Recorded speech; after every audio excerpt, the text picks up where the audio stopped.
As a zone, the Weeping Peninsula is rather lacking in loot, but there are still a few items that I recommend picking up before you head into Castle Morne. Hello again, fellow Tarnished. I'm Stonebear13. Join me in this quick video as we pick up 3 items in the Weeping Peninsula that you should be sure not to miss.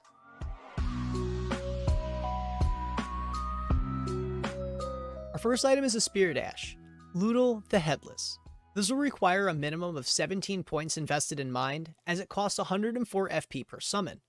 However, Lhutel the Headless is one of the legendary Spirit Ashes, and as such, she vastly surpasses what most other summons can do. She comes with a very high health pool, a great shield, and a set of abilities that she'll periodically use.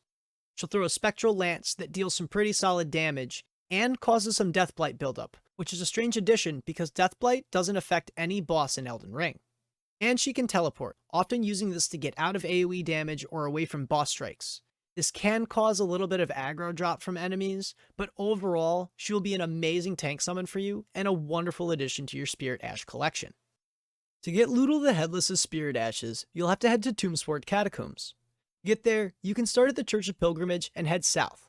The entrance is easily found by heading toward the spirit jellyfish lingering about. Head inside and defeat the final boss to be rewarded with this legendary Spirit Ash.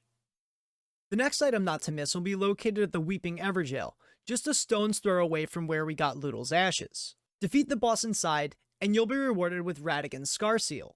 This is a very strong talisman that has a bit of a drawback. It gives you 3 levels in Vigor, Endurance, Strength, and Dexterity, but increases the damage you take by 10%. This talisman is actually a weaker version of a legendary talisman, Radagon Scarseal, which boosts the same stats by 5 and increases damage taken by 15%. If you're running a build this is compatible with, be sure to take the increased damage into consideration before equipping this, but you should be sure to pick this up nonetheless. Last and definitely not least, we have the single most important pickup in the Weeping Peninsula in my opinion, the Lantern. Although not as bright as any of the torches available, the Lantern doesn't need to be held to be used, instead being equipped into a hot pouch slot.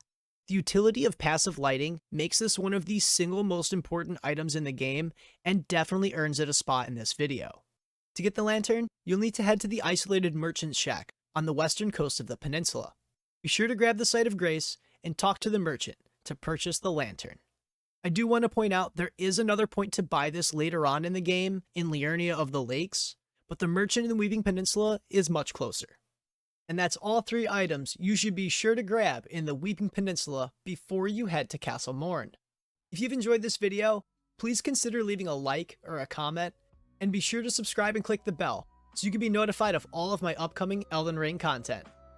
Once again, I'm Stonebear13. Thank you, and I'll see you next time.